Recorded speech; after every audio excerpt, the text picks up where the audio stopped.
What's up guys, I'm back once again to show you some of the hot mods of the week, and in this week's episode we have yet another magazine retexture, an overhaul on one of the most underutilized weapons in the game, and another installment from the Capital Wasteland project. But to kick things off, let me set the scene. You've just acquired spray and pray, or any explosive weapon for that matter, but the enemies just get that little bit too close, and you end up breaking all of your limbs. And this first mod aims to fix that issue. And to do this, we're going to be using the mod Explosive Bullets Self-Damage Remover. And what this mod is going to do is add in a brand new perk that's going to take away all of the self-damage from explosive weaponry. As you can see here, this explosive weapon is dealing damage to my character, but we're going to fix this. And to do this, simply open up the console and type help/0. Here you'll find the perk's ID code, and by typing player.addPerk and the ID code, you'll add this new perk to your character, making them completely immune to your self-explosive damage.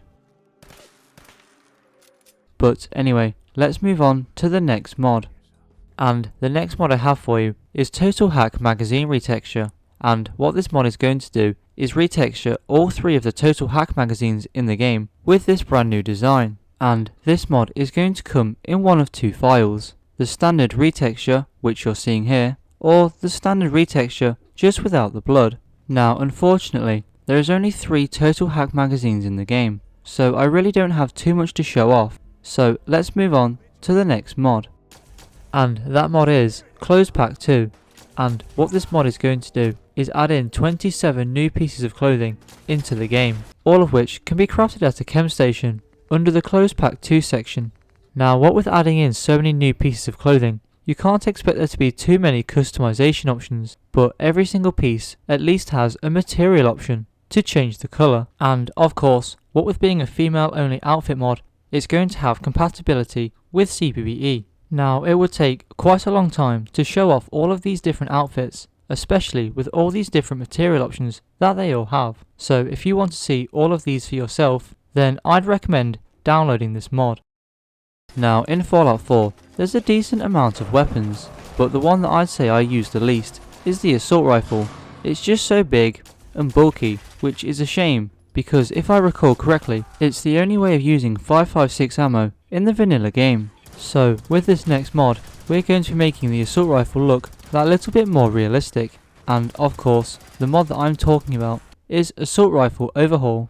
And what this mod is going to do is make all of the assault rifles in the game look that little bit more realistic and less like a toy. Now at this point, with any other weapon mod, I would usually show off the upgrades, but this weapon doesn't really add in any new options. Apart from the barrel, I'd say that everything is as it was on the vanilla assault rifle.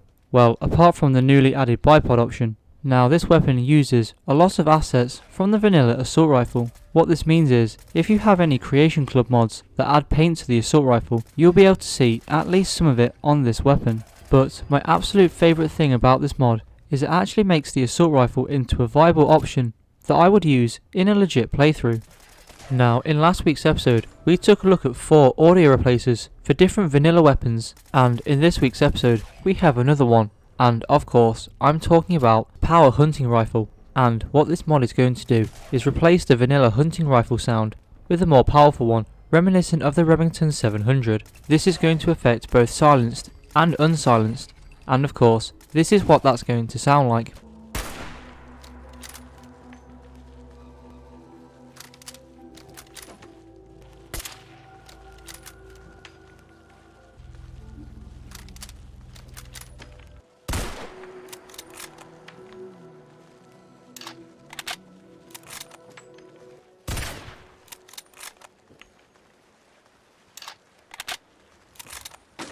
Now one thing worth noting about this mod is if you're like me and you were using right-handed receivers, then this mod isn't going to work, as right-handed receivers adds in its own audio.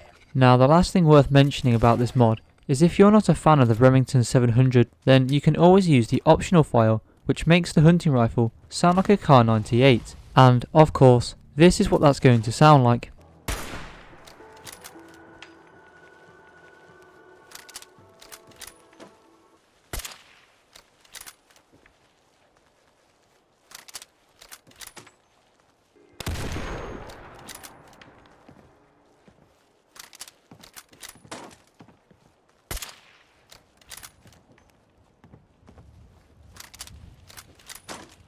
But anyway, I think that's enough time listening to hunting rifle sounds. And of course, this week's weapon mod is the Capital Wasteland .32 caliber pistol, and you can acquire this weapon from any suitable loot source, as it's added straight into the leveled list.